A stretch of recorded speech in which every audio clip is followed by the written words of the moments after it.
Diana Taylor is a professor of performance studies and Spanish at NYU, and she is the author of most recently The Archive and the Repertoire, Performing Cultural Memory in the Americas, which was published by Duke University Press. And her talk today is called Archiving the Thing. Please welcome Diana Taylor. Thank you.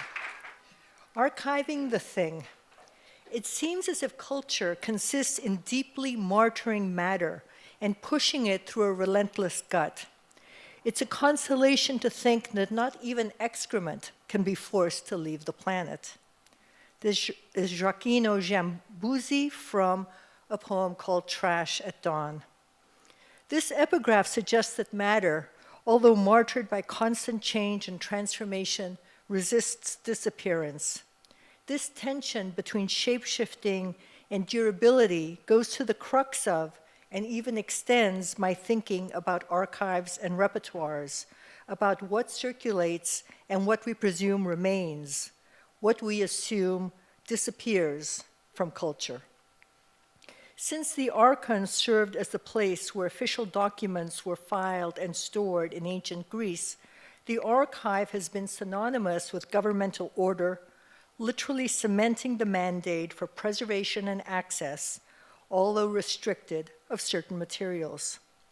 Western societies have privileged archives with myths of neutrality and stability and endurance, as if things in them don't change, as if things not in them have no staying power.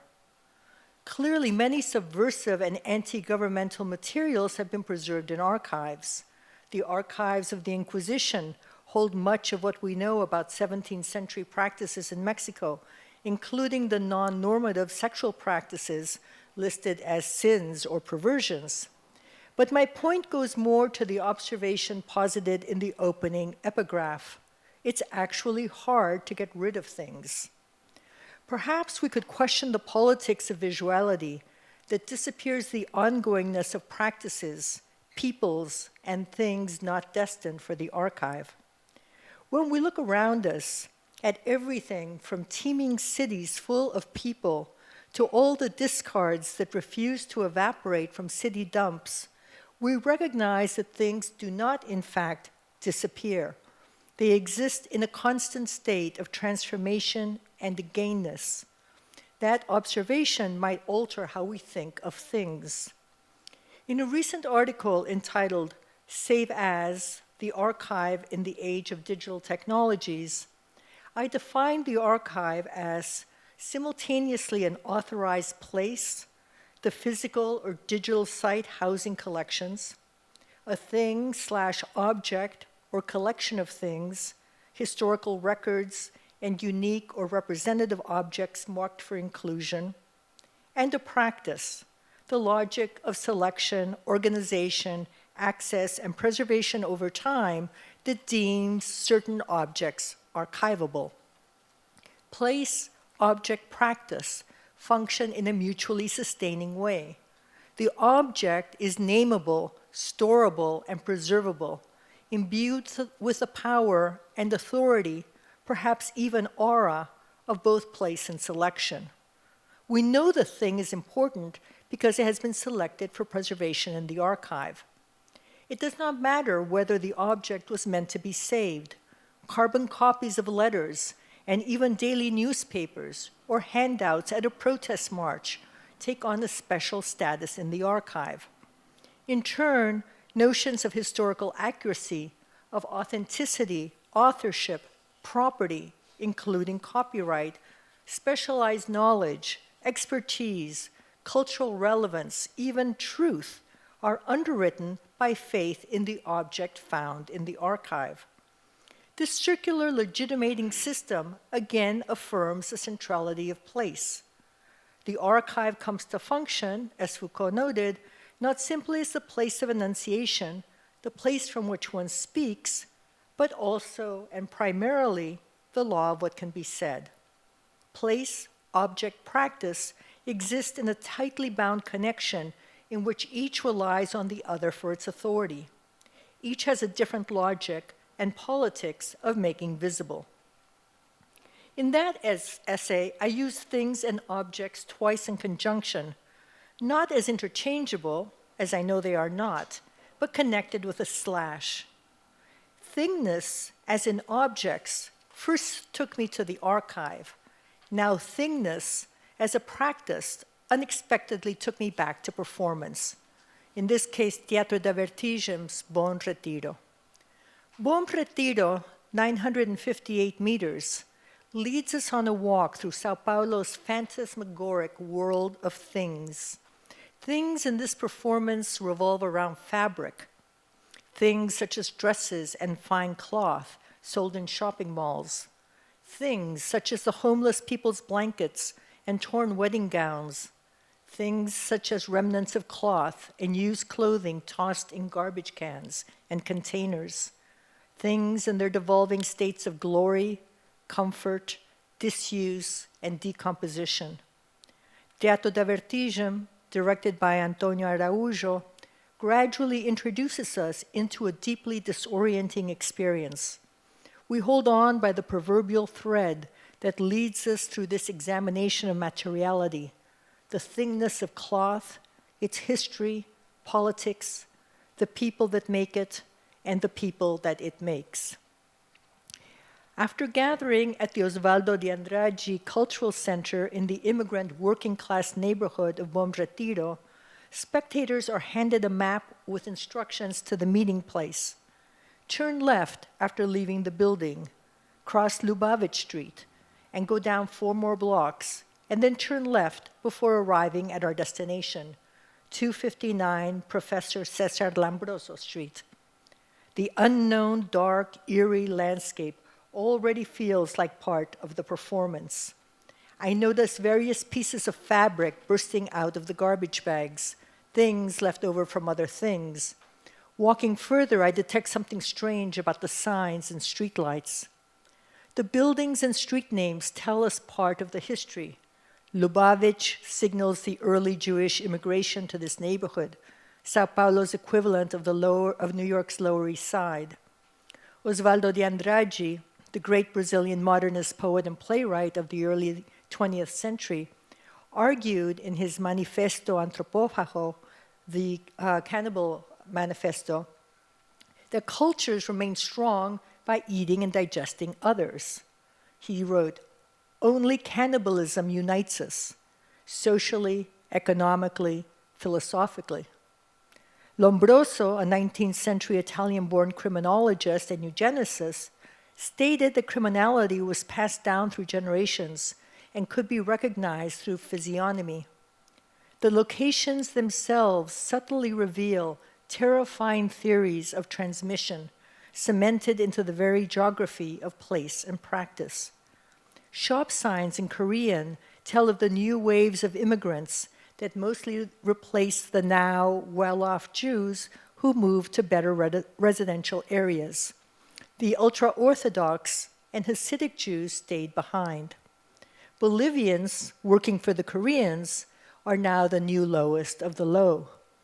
The neighborhood, the names, the signs, and remnants of cloth suggest is one of constant change, transition, circulation, absorption, and regurgitation.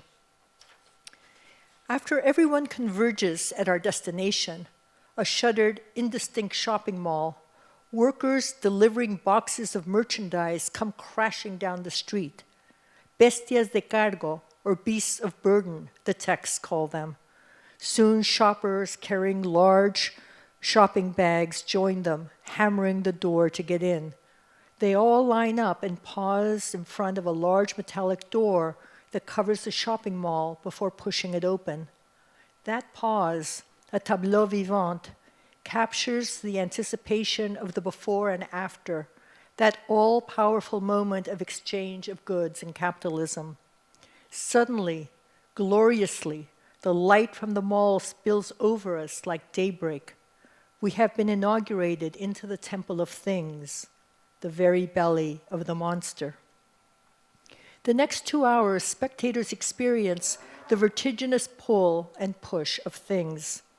I say things instead of objects because objects suggest a degree of phenomenological stability, A chair is a chair. You can label a chair and put it in the archive. Objects, according to W.J.T. Mitchell, are the way things appear to a subject. They are nameable, categorizable. Things, on the contrary, are more ambiguous. They conjure up process, transformation, and substitutability. The chair thing is a tree, wood, planks, splinters, junk, a weapon, or an instrument, firewood. It can be almost anything we imagine. As Bill Brown notes, the word thing indexes a certain limit or liminality to hover over the threshold between the nameable and the unnameable, the figurable and the unfigurable, the identifiable and the unidentifiable. I can use thing to speak of another thing. One thing leads to another. So here too, in this performance, spectators participate in a journey that follows the logic of things. A consumidora pines for a red dress in a window shop. The streets are always closed, she complains. You have to get here earlier, a lot earlier. You should sleep here, the red dress replies. As we move through the dark, empty mall, cluttered with mannequins, I notice the anonymous ninja-like humans, clad head to toe in fabric, move both the lighting and sound systems along with us. They manage our environment, silently and invisibly transforming it. The invisibilization of labor and capitalism performed by these shrouded figures. It's not clear that they're always the same humans, but they, like the mannequins, look the same and function interchangeably. The mannequin looks human. She is human. Everything around us is animated, but not necessarily alive. The shadow figures, like seemingly all else, are governed by the capitalist logic of things as substitutable, discardable, and replaceable, as opposed to archives that consider objects as unique and worthy of preservation. Humans are only partially awake. Peace brought to us by clonazepam, the Radio Infinita tells us, to keep terror at bay. This is the radio. Things, mannequins, are not dead any more than the shadow figures are truly alive. The experience is not frightening, really, but it's bewildering. Yet it conjures up the environment of terror I've lived in since 9/11, the mandate to stay alert, coupled with the confusion of not knowing what to look at or for, the confusion about what is real or dangerous or threatening and what isn't. If you see something, say something. Is terror a relatively new phenomenon, a US import like some of the things in the mall? Or do I carry it with me wherever I go? It's hard to gauge what matters and what doesn't, to know what to look for and what I've missed. An Afro-Brazilian cleaning woman sings about the new as she recycles a Disney song and dusts off a sign that reads doping center instead of shopping center. The slave trade gave rise to a complex network of relations, Vertigem reminds us, all sustained on and through the body that could be thingified and sold. Slavery, the savage violence of exchange, constitutes the inaugural act of capitalism, which grew out of the trade in humans. Terror, to answer my earlier reflection, has always been the underside of capitalism. And the trade in cotton textiles specifically sustained the circular system in which, quote, the product of Indian weavers paid for slaves in Africa to work on plantations in the Americas to produce agricultural commodities for European consumers, in Sven Burkhart's The Empire of Cotton. A defective female mannequin that you can see here on the left, manufactured in Korea, finds it hard she's not as gorgeous. It finds it hard to believe she's not as gorgeous as those on display. Trash, they call her. She's nothing but trash. Racism, violence against women, and generalized doping further dehumanize. The performance underscores this by using some 30 or so actors to play the hundreds of figures and shadows that populate this universe. Everyone, quite literally, is always morphing into something or someone else.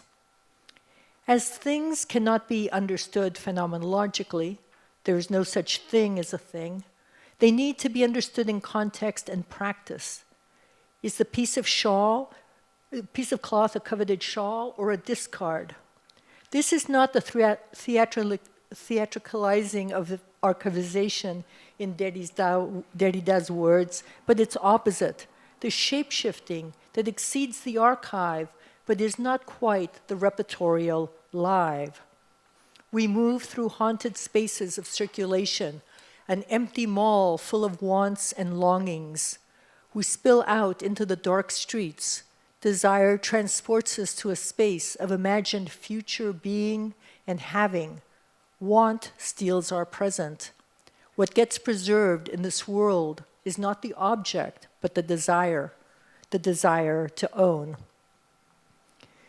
Even though the actions, sounds, and lighting positioned everyone so we could get a better look, we are always part of the show, moving in it and through it. While Vertigem creates astonishing images, this is not a performance that foregrounds the image.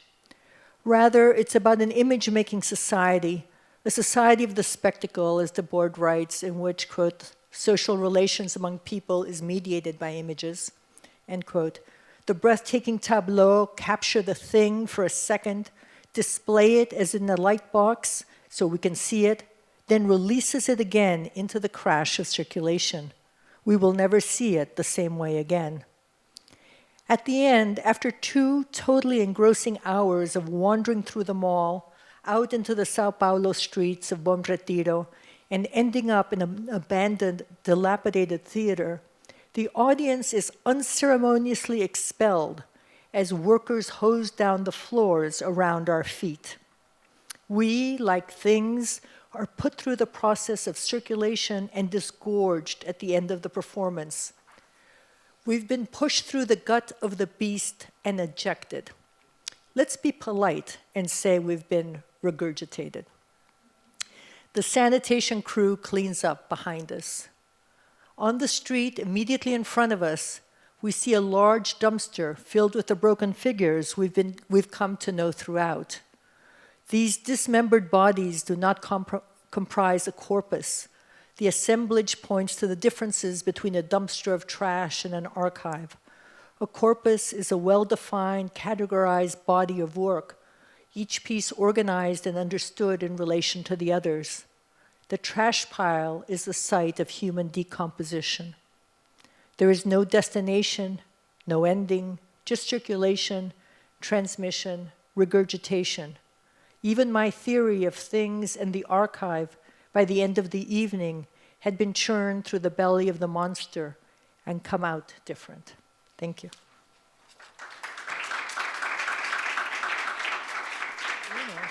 Which is an informal tribunal that was started in Rome about 50 years ago. And it takes on cases like this where there's going to be no juridical fact-finding, is calling these tribunals to try to get facts and to make the record and to do all of that, to create the archive, if you want, that no government is going to undertake. So it's a kind, pardon me? Yes, yes. Yes. Yeah, well, this is, the parents are now in town. So, no. But it's interesting because the parents won't admit to that. And they can't. I mean, they don't want to. Because symbolically, and they learned this from the mothers of the disappeared in Argentina, symbolically, it's much more powerful to be disappeared than to be dead. Because there's like 120,000 people dead in Mexico. So they won't say that these guys are dead. They know they're dead. But to be disappeared and to demand explanations from the government is a much more powerful, and it keeps it alive, right? It keeps them as a placeholder. So it's interesting the way that these projects, I mean, I would call it a performance, right? In the sense that it has no kind of juridical power, but it's the performance with the intent of creating the archive. Yes. you mentioned a sort of like phenomenological difference between objects and things, and so I'm wondering how much recognizability has to do with that distinction. As a quick example, as a young undergraduate, I worked in a special collections at a university, and one of the rumors that persisted among the undergraduate workers was that there was a 100-year-old piece of wedding cake somewhere in the archive, and it was just like this wonderful story that we just like kept retelling, and then one day someone found it. It was just a lump of different colors, and it was hard, and it was like just not recognizable as anything. Like it was like nothing I'd ever seen before, and it was just, it was almost featureless, even though it had colors and shape and texture. So I'm wondering, like, what about the unrecognizability of that object has to do with thingness or the archive? Yeah, I mean, it's perfect, right? Because if it didn't say 100-year-old cake in the archive, right, it would be meaningless. It'd be part of the heap. So it's that labeling that makes it what it is, right? It's not its own constitutional characteristics that at this point have disintegrated, right? So that's that power of that labeling, right? Making it into an object. Yeah.